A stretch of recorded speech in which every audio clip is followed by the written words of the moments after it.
बदसूरत बतख की कहानी। गर्मियों के दिन थे। शाम के समय एक बतख झील के पास ही पेड़ के नीचे अपने अंडे देने के लिए अच्छी जगह ढूंढी थी। उसने वहाँ पर 5 अंडे दिए। उसने देखा कि उसके 5 अंडे में से एक अंडा सबसे बहुत अलग था, जिसे देखकर वो परेशान रहने लगी। उसने अंडे से बच्चे को बाहर आने तक का इंतज़ार किया। फिर एक सुबह उसके साथ 4 अंडों में से उसके 4 नन्हे बच्चे बाहर आ गए। वो सभी बहुत सुंदर और प्यारे थे, लेकिन उसके 5वें अंडे से अभी तक बच्चा बाहर नहीं आया था। बतख ने कहा कि यह 5वें अंडे का बच्चा उसका सबसे सुंदर बच्चा होगा, तभी वह बाहर आने में इतना ज़्यादा समय ले रहा है। एक सुबह वह 5वां अंडा भी फूट गया। उसमें से एक बदसूरत बतख का बच्चा निकला। बतख का यह बच्चे अपने बाकी के चारों भाई बहनों से बहुत बड़ा और बदसूरत था। यह देखकर बतख की माँ उदास हो गई। उससे उम्मीद थी कि शायद कुछ दिनों बाद वह बदसूरत बतख भी अपने भाई बहनों की तरह सुंदर हो जाएगा। कई दिन बीत जाने के बाद भी वह बतख बदसूरत ही रहा। बदसूरत होने की वजह से उसके सारे भाई बहन उसका मजाक भी उड़ाते थे और कोई भी उसके साथ नहीं खेलता था। वह बदसूरत बतख का बच्चा बहुत उदास रहने लगा।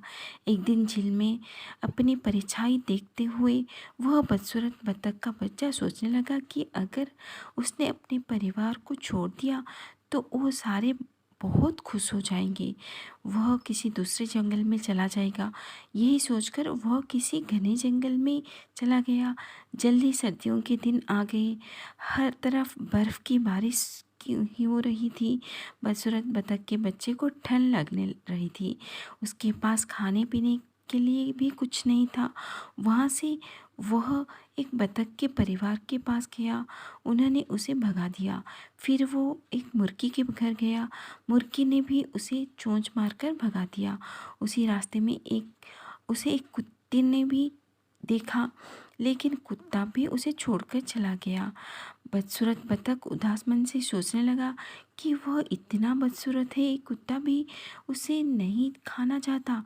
उदास होकर वह बदसूरत बतख का बच्चा फिर से जंगल जाने लगा। रास्ते में उसे एक किसान दिखाई दिया। वह किसान उस बदसूरत बतख को अपने घर ले गया। वहाँ पर उसे एक बिल्ली परेशान करने लगी, तो वह वहाँ से भी भाग गया और फिर से जंगल में रहने लगा।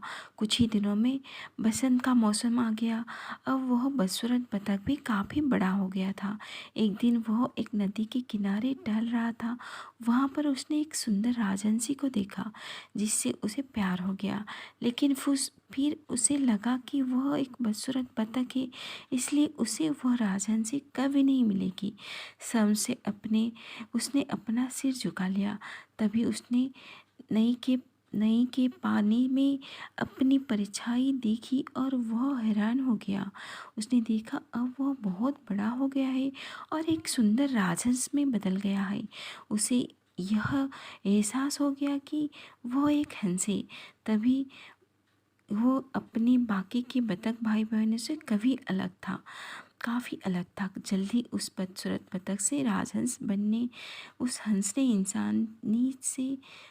से शादी कर ली और दोनों खुशी खुशी रहने लगे। कहानी से सीख, सभी सही समय आने पर हर कोई अपनी सही पहचान कर सकता है, तभी वह अपने गुणों को पहचान कर अपने दुखों को दूर कर सकता है।